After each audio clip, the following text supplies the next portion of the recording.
معزز سامعین، السلام علیکم۔ آج جس کتاب کی ریکارڈنگ آپ کے سامنے پیش کی جائے گی اس کا عنوان ہے وارث سے بندگی تک، امجد اسلام امجد کے ڈراموں کا سماجی اور سیاسی مطالعہ۔ اس کی مصنفہ ڈاکٹر شاہدہ رسول ہیں اور یہ کتاب سن 2021 میں بک کارنر سے شائع ہوئی۔ میں ہوں صداقار ڈاکٹر سارہ عنبر۔ یہ recording national audio library for the blind کی جانب سے پیش کی جا رہی ہے۔ ڈاکٹر شاہدہ رسول 2004 میں بہاؤالدین ذکریہ یونیورسٹی ملتان سے ایم اے اردو میں 694 نمبر لے کر نہ صرف پہلی پوزیشن حاصل کی بلکہ شعبہ اردو کا 16 سالہ ریکارڈ بھی توڑا۔ 2007 میں بہاؤالدین ذکریہ یونیورسٹی ملتان سے ایم فل کیا۔ اقبال کا تصور کشف اپنے خطبات کی روشنی میں ڈاکٹر شاہدہ رسول کے ایم فل کے تحقیقی مقالے کا عنوان تھا۔ یہ مقالہ مقتدرہ قومی زبان سے کتابی صورت میں شائع ہو چکا ہے۔ ایم فل کے بعد انہوں نے 2 سال پنجاب کامرس کالج میں تدریسی خدمات سر انجام دیں۔ سن 2007 سے سن 2008 تک government degree college for special education Bahawalpur سے بطور لیکچرار منسلک رہیں۔ 17 دسمبر سن 2008 میں ان کا تقرر مارگلا کالج اسلام آباد میں ہوا۔ سن 2017 میں انہوں نے بین الاقوامی یونیورسٹی اسلام آباد سے ڈاکٹریٹ کی ڈگری حاصل کی۔ ان کی کارکردگی کے نتیجے میں انہیں بے شمار سرٹیفکیٹس اور ایوارڈز بھی ملے۔ اس وقت شعبہ اردو کے تحقیقی مجلہ ارمغان کی چیف ایڈیٹر ہیں۔ بے شمار عالمی اور ملکی کانفرنسز میں شرکت کر چکی ہیں۔ ان کے تحقیقی مقالات ملک کے مختلف تحقیقی مجلات میں شائع ہوتے رہتے ہیں۔ ایم فل کی بے شمار طالبات ان کے زیر نگرانی اپنے تحقیقی مقالات مکمل کر چکی ہیں اور کئی ایم فل اور پی ایچ ڈی کی طالبات ان کی زیر نگرانی اس وقت کام کر رہی ہیں۔ اس کتاب کی ترتیب کچھ یوں ہے۔ سب سے پہلے ڈاکٹر شاہدہ رسول نے اس کتاب کا آغاز اپنی بات سے کیا ہے۔ کتاب کو 5 ابواب میں منقسم کیا گیا ہے۔ پہلا باب امجد اسلام امجد، شخص اور عکس سوانحی خاکہ، پیدائش سے خانگی زندگی تک، امجد اسلام امجد کی شخصیت اور تخلیقی سفر، ٹیلی ویژن ڈرامہ، فن اور روایت، یہ دوسرا باب ہے۔ ڈرامہ نگاری کا فن، ڈرامے کی اقسام، پاکستان ٹیلی ویژن ڈرامہ، آغاز اور ارتقاء۔ پہلا دور آغاز سے 1980 تک، دوسرا دور 1981 سے سن 2000 تک، تیسرا دور سن 2001 سے 2010 تک، ٹیلی ویژن کے سلسلہ وار اردو ڈرامے کی نجی نشریاتی اداروں سے پیشکش۔ تیسرا باب امجد اسلام امجد کے جاگیردارانہ نظام تناظر میں، امجد اسلام امجد کے جاگیردارانہ تناظر میں تحریر کردہ ڈراموں کا سیاسی اور سماجی مطالعہ، پنجاب کا جاگیردارانہ نظام اور امجد اسلام امجد کے ڈرامے، امجد اسلام امجد کے نجی نشریاتی اداروں سے پیش کردہ ڈرامے اور جاگیردارانہ نظام، امجد اسلام امجد کے ڈرامے اور پنجاب کا ذمہ داری نظام۔ چوتھا باب ہے پاکستان کا سرمایہ داری نظام اور امجد اسلام امجد کے ڈرامے، سرمایہ دارانہ نظام اور پاکستانی معاشرہ، امجد اسلام امجد کے سلسلہ وار ڈراموں کا مطالعہ سرمایہ دارانہ تناظر میں، امجد اسلام امجد کے دیگر ڈرامے اور پنجاب کا سرمایہ دارانہ نظام۔ پانچواں باب متفرق موضوعات پر مشتمل ہے: غربت، دہشت گردی اور جیل خانہ جات، بازار حسن اور جدید طرز کے قہوہ خانے، منشیات اور اس کے نئی نسل پر اثرات، کتابیات، انٹرویوز۔ اپنی بات۔ محترم جناب امجد اسلام امجد سے زمانہ طالب علمی میں ہی کچھ واقفیت تھی، مگر یہ تعارف سرسری تھا۔ ہم ان کی چند رومانوی غزلیات کے شیدائی تھے اور کہاں آ کے رکنے تھے راستے کہاں موڑ تھا والی غزل کالج میں لہک لہک کر پڑھا کرتے تھے۔ پھر پیشہ وارانہ زندگی کا آغاز ہوا تو پنجاب گروپ آف کالج کی پرنسپل مسز طلعت امجد کو اس رومانوی شاعر کا گرویدہ دیکھا۔ میرا مضمون چونکہ اردو ہے اس لیے مسز طلعت امجد مجھ سے توقع رکھتی تھیں کہ میں نے امجد اسلام امجد کی شاعری کا خوب مطالعہ کیا ہوگا۔ ان کی یہ توقع میرے لیے محبت اور رومان کے اس شاعر سے واقفیت کا سبب بنی۔ واضح رہے کہ یہ محترم خاتون پنجاب کالج کے ڈائریکٹر امجد نیاز کی اہلیہ ہیں، جنہیں متاثر کرنے کے لیے میں نے امجد اسلام امجد کی شاعری کا مطالعہ کیا اور ان کے کلام کو اپنے دل کے قریب محسوس کیا۔ میرے سٹاف روم میں ان کا کلام اتنا پڑھا جاتا تھا کہ میں طالبات کو کلاسک شعراء کی غزلیات پڑھاتے ہوئے امجد صاحب کے کلام سے استفادہ کیا کرتی تھی۔ اس وقت میں سوچتی تھی کہ یہ بہترین شاعر وطن عزیز میں موجود ہے، مگر ایسا کیوں کہ ان کا کلام تو ان کی آواز ہے مگر ان سے ملاقات کا تصور محال۔ اس زمانے میں وارث کا امجد اسلام امجد میری نظروں سے اوجھل تھا۔ میں 2009 میں ملازمت کے سلسلے میں اسلام آباد منتقل ہو گئی اور بین الاقوامی اسلامی یونیورسٹی سے PhD کا ارادہ کیا تو امجد اسلام امجد سے ملاقات کی خواہش بھی پوری ہو گئی۔ اس زمانے میں نے وارث پڑھ لیا اور ان کے ڈراموں پر کچھ کام کرنا چاہتی تھی۔ اس سلسلے میں ان سے ٹیلی فونی گفتگو ہوئی تو میں نے استفسار کیا کہ آپ اب ڈرامہ کیوں نہیں لکھتے؟ تو انہوں نے نشریاتی اداروں کے حوالے سے اپنے کچھ تحفظات کا اظہار کیا۔ میں چونکہ انہیں بحیثیت شاعر اور ڈرامہ نگار ہی جان پائی تھی، اس لیے اصرار کیا کہ آپ ڈرامہ ضرور لکھیں، کیونکہ شاعری تو محض سخن فہم ہی سمجھ سکتا ہے۔ میرے اس جاہلانہ تبصرے پر انہوں نے نہایت انکساری سے بتایا کہ وہ محض شاعر اور ڈرامہ نگار نہیں بلکہ کالم نویس، سفر نامہ نگار اور مترجم بھی ہیں۔ امجد صاحب کی ہمہ جہت شخصیت سے متعارف ہونے کے بعد جہاں اپنی کم علمی پر ندامت ہوئی، وہاں ملتان کے اہل علم خواتین و حضرات کی ان سے عدم واقفیت کا احساس بھی شدید ہوا۔ دی ویمن یونیورسٹی ملتان کے شعبہ اردو سے وابستہ ہونے کے بعد سن 2018 میں میرے دل میں اس خواہش نے جنم لیا کہ امجد اسلام امجد کے ڈراموں کی ہمہ گیریت کو اجاگر کرنے کے لیے ایک مبسوط کتاب لکھی جائے۔ اس سلسلے میں نے سن 2018 میں محترم جناب امجد اسلام امجد کا تفصیلی انٹرویو اس وعدے پر کیا کہ 4 اگست سن 2018 میں یہ کتاب ان کی سالگرہ کے موقع پر پیش کی جائے گی، لیکن یونیورسٹی میں درس و تدریس کے علاوہ کئی اور ذمہ داریاں اس وعدے کی تکمیل میں حائل ہوئیں، اور میں نے اپنے طور پر یہ خیال کر لیا کہ امجد صاحب نے اس وعدے کو زبانی جمع خرچ سمجھ کر فراموش کر دیا ہوگا۔ میں نے ان سے ٹیلی فونی گفتگو کے دوران میں کئی مرتبہ اظہار ندامت کیا تو انہوں نے مخصوص انداز میں مجھے جواب دیا، ٹیک یور ٹائم، تسلی سے کام کرو، جب مکمل کر لو تو بتانا، میں خاص طور پر ملتان آؤں گا۔ ان کی یہ شفقت میرے اندر تحرک ضرور پیدا کرتی تھی، لیکن پیشہ وارانہ مصروفیات کے علاوہ یہ امر مانع تھا کہ جو ہر 6 ماہ بعد مجھے اپنی معاون بدلنا پڑتی تھی، سو وہ مستقل مزاجی میرے اندر مفقود رہی جو اس کام کی تکمیل کے لیے ضروری تھی۔ اکتوبر سن 2019 میں میری ایک شاگرد جویریہ ظفر نے میرے ساتھ بطور معاون کام کرنے کی خواہش ظاہر کی۔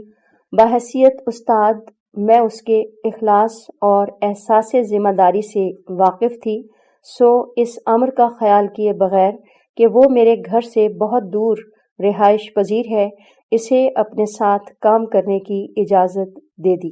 اکتوبر سن 2019 سے فروری سن 2020 تک علمی اور پیشہ ورانہ مصروفیات میں جویریہ کی معاونت نے مجھے اس امر کا یقین دلا دیا تھا کہ وہ ایک محنتی اور فرض شناس لڑکی ہے۔ مارچ سن 2020 جہاں زندگی کے تحرک، سیمابیت، افراتفری، گہما گہمی کو ختم کر کے اسے جمود کی طرف لایا، وہاں اس سال کی کچھ برکتیں بھی اہمیت کی حامل ہیں۔ پیشہ ورانہ زندگی میں صرف 3 ماہ ایسے گزرے جب کسی طرح کی کوئی ذمہ داری نہیں تھی، مسلسل محنت اور کام کی عادت ہو چکی تھی، اور جویریہ ظفر کے ساتھ جو تعلق ضرورت کے تحت استوار ہوا تھا وہ محبت اور دوستی کے خوبصورت رشتے میں ڈھل گیا تھا۔ وہ مجھ سے زیادہ میرے ادھورے کاموں کی تکمیل کے لیے فکر مند رہنے لگی تھی، سو اس فارغ وقت کو غنیمت جان کر اس نے مجھے اس امر کا یقین دلایا کہ اگر میں مذکورہ کتاب پر کام شروع کر دوں تو وہ ہر طرح سے مجھے مدد فراہم کرے گی۔ لہٰذا 28 مارچ سن 2020 کو اپنی سالگرہ کے موقع پر اس نے مجھ سے اس کام کا آغاز کرایا۔ ابتدائی چند ماہ تو ہم نے مسلسل کام کیا، پھر آن لائن کلاسز کے ساتھ ساتھ ماہ رمضان کا آغاز بھی ہو گیا تو شاگرد عزیز جویریہ ظفر میرے ساتھ رات بھر جاگ کر امجد اسلام امجد کے ڈراموں پر تحقیقی و تنقیدی خیالات کو قلم بند کرنے لگی۔ یہی نہیں بلکہ اس نے کئی حوالہ جاتی کتب نہ صرف میرے لیے تلاش کیں بلکہ بیرون شہر سے منگوا کر بھی دیں۔ میں دعا گو ہوں کہ رب کائنات اس کے خلوص اور صداقت کا فیض اس کی زندگی میں تا حیات جاری رکھے۔ میں اگست 2021 میں ہر صورت یہ کتاب امجد صاحب کی خدمت میں پیش کرنا چاہتی تھی۔ مسودہ تقریباً تیار تھا، لیکن یونیورسٹی کی مصروفیات میں ایک بنیادی اضافہ یہ ہوا کہ اللہ رب العزت کی رحمت سے 1 جولائی سن 2021 کو صدر نشین شعبہ اردو دی ویمن یونیورسٹی ملتان کی حیثیت سے ذمہ داریاں سنبھالیں، اور کچھ ذاتی مسائل کی وجہ سے یہ کام اس رفتار سے آگے نہ بڑھ سکا جو اس کے آغاز میں تھا۔ یوں 1.5 سال کی محنت شاقہ کے بعد یہ کتاب آپ کے ہاتھوں میں ہے۔ یہ کتاب امجد اسلام امجد کے ڈراموں کا سیاسی اور سماجی مطالعہ ہے، کیونکہ پاکستانی سماج اور سیاست دونوں کو مصنف مذکور نے نہ صرف کڑی تنقید کا نشانہ بنایا بلکہ ان کی اصلاح کے لیے ان معیارات سے بھی متعارف کرایا جنہیں ہم یکسر فراموش کر چکے ہیں۔ امجد اسلام امجد کی سوانح اور شخصیت پر بہت کچھ لکھا جا چکا ہے، مگر سن 1944 سے سن 2021 تک ان کی شخصیت کا جائزہ اس امر کی تفہیم ہے کہ اپنی شاعری اور دیگر اصناف میں محبت اور امن کا پرچارک ادیب بدلتے ہوئے رویوں اور نئے امکانات کو کس نظر سے دیکھتا ہے۔ دوسرے باب میں پاکستان ٹیلی ویژن اور نجی نشریاتی اداروں کے سلسلہ وار اردو ڈراموں کا محاکمہ کیا گیا ہے تاکہ دیکھا جا سکے کہ جدید وسائل نے ڈرامے کو طرفوں سے آشنا کیا یا پرانے ڈرامے زیادہ معیاری تھے۔ تیسرے باب میں امجد اسلام امجد کے ڈراموں کا مطالعہ جاگیردارانہ تناظر میں کیا گیا، اور یہ وضاحت کی گئی ہے کہ مصنف نے اپنی قوت مشاہدہ سے اس جماعت کے پاکستان پر منفی اثرات کی تمام صورتوں پر روشنی ڈالی ہے۔ چوتھا باب پاکستان کا سرمایہ دارانہ نظام اور امجد اسلام امجد کے ڈرامے ہیں۔ اس میں سیاست، بیوروکریسی، جاگیردارانہ اور سرمایہ دارانہ نظام کی ہیلہ سازیوں کے وہ زاویے نمایاں کیے گئے جو پاکستان کے ایک مثالی معاشرہ بننے میں رکاوٹ ہیں، اور سماجی زندگی میں ان ڈراموں کے مطالعے سے یہ نتیجہ اخذ کیا گیا کہ مقتدر طبقے کا استحصالی رویہ پاکستانی سماج پر اثر انداز ہو رہا ہے، اور امیر اور غریب کے خانوں میں بٹا ہوا یہ معاشرہ ان مقاصد سے کوسوں دور ہو گیا ہے۔ جو مطالبہ پاکستان میں سر فہرست تھے۔ 5ویں باب میں ڈراموں کے ضمنی موضوعات پر گفتگو کی گئی ہے، جن میں منشیات، دہشت گردی اور کعبہ خانوں پر مصنف کے نقطۂ نظر کو تحقیقی و تنقیدی نظر سے پرکھا گیا ہے۔ امجد اسلام امجد کے ڈراموں کا یہ پہلا مبسوط تحقیقی و تنقیدی تجزیہ ہے۔ اس سے قبل ان کی شاعری اور دیگر اصناف پر بہت کچھ لکھا جا چکا ہے، لیکن ڈرامے کے موضوعات اور مصنف کے نقطۂ نظر کی تفہیم کی اس سے قبل کوئی کوشش نہیں کی گئی۔ یہ کام بھی مکمل نہیں۔ بحیثیت ڈرامہ نگار امجد اسلام امجد نے محض سلسلہ وار اردو ڈرامے تحریر نہیں کیے، بلکہ وہ کئی سیریز اور طویل دورانیے کے ڈراموں کے مصنف بھی ہیں، جنہیں فی الحال شامل کتاب نہیں کیا جا سکا۔ اس کام میں تمام تر محنت کے باوجود اگر کچھ نقائص رہ گئے ہیں تو ان کی نشاندہی اس کتاب کے قارئین کریں گے۔ مجھے خوشی ہے کہ امجد اسلام امجد کے ڈراموں پر یہ پہلی تنقیدی کتاب ہے جو آنے والے محققین کے لیے ایک ماخذ ہوگی۔ اس کتاب کی تکمیل محترم جناب امجد اسلام امجد کے تعاون کے بغیر ممکن نہ تھی۔ کرونا کے دنوں میں وہ اکثر مجھے اپنی تازہ غزلیات اور منظومات واٹس ایپ کر دیا کرتے تھے۔ ان کا یہ عمل مجھے بے پناہ ہمت اور حوصلہ عطا کرتا ہے۔ میری جب ان سے پہلی ملاقات ہوئی تو میں محض ایک تخلیق کار امجد اسلام امجد کو آدھا ادھورا جانتی تھی، مگر رفتہ رفتہ ان کے فن کی مختلف جہات سے متعارف ہونے کے ساتھ ساتھ میں نے یہ بھی جانا کہ محبت کا پرچارک ادیب خود سرتاپا محبت ہے۔ انہوں نے اس کام میں میری معاونت کے لیے نہ صرف اپنی مطبوعہ کتابیں مجھے بذریعہ ڈاک بھجوائیں، بلکہ اپنے غیر مطبوعہ ڈراموں کے وہ مسودے بھی مجھے ارسال کیے جن کو تلاش کرنا ان کے لیے دشوار مرحلہ تھا۔ ان کا کٹھن مرحلے سے گزر کر مجھے معاونت فراہم کرنا میرے لیے یہ پیغام تھا کہ وہ اس امر کا یقین رکھتے ہیں کہ ایک نہ ایک دن یہ کتاب ضرور منظر عام پر آئے گی۔ الحمدللہ اس کام کی تکمیل نے مجھے ان کے سامنے سرخرو کیا۔ Doctor Najiba Arif, dean faculty of languages and literature, بین الاقوامی اسلامی یونیورسٹی اسلام آباد، میرے لیے قدرت کا وہ انعام ہے جس کی تمنا ہر اس انسان کو ہوتی ہے جو شعور و آگہی کے ساتھ معاشرے میں اپنے حصے کا کردار ادا کرنا چاہتا ہے۔ وہ ایسی شفیق استاد اور مہربان دوست ہیں جن سے مکالمہ بہت کم ہوتا ہے، مگر چند لمحوں کی گفتگو امکانات کی ایسی دنیا میں لے جاتی ہے جہاں خوابوں کی تکمیل کے لیے میں کسی مشکل کو خاطر میں لائے بغیر نہ صرف جدوجہد کرنے پر آمادہ ہوتی ہوں، بلکہ ان کا حرف حرف سچ ہو کر سامنے آ جاتا ہے۔ ایسی مسیحائی کا شکریہ لفظوں میں بھلا کیوں کر ممکن ہے۔ پروفیسر مسز نکھت افتخار کی طویل رفاقت اور رہنمائی، پروفیسر ڈاکٹر عصمت ناز کی محبت اور کتاب کے حوالے سے مفید مشورے بھی اس کام کی تکمیل میں معاون رہے۔ میں یہ سفر ایک عظیم ہستی یعنی اپنی ماں کی دعاؤں کے بغیر طے نہیں کر سکتی تھی۔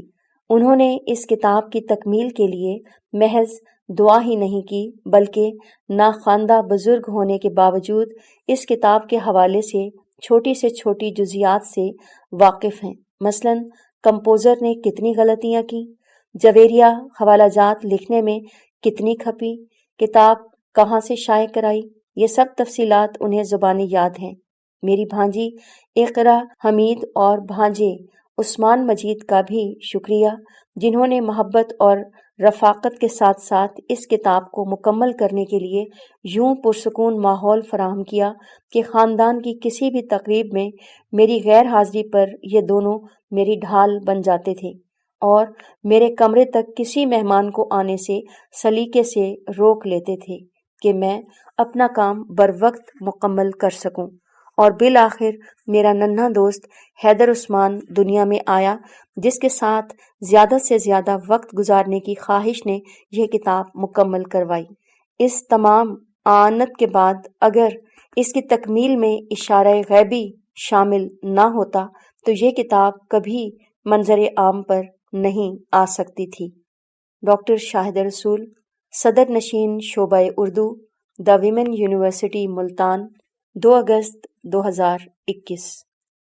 معزز سامعین، جو ریکارڈنگ آپ نے ابھی سماعت فرمائی، اسے national audio library for the blind کی جانب سے پیش کیا گیا ہے۔ ہمارے یوٹیوب چینل کو لائک، سبسکرائب اور شیئر ضرور کیجیے۔ اپنی قیمتی تجاویز اور آراء کے اظہار کے لیے ہمارے کمنٹ سیکشن کا استعمال کیجیے۔ اگر آپ بھی رضاکارانہ طور پر ہمارے اس مشن کا حصہ بننا چاہیں تو ڈسکرپشن میں دیے گئے لنک کے ذریعے ہمارے واٹس ایپ گروپ کو جوائن کیجیے۔ شکریہ۔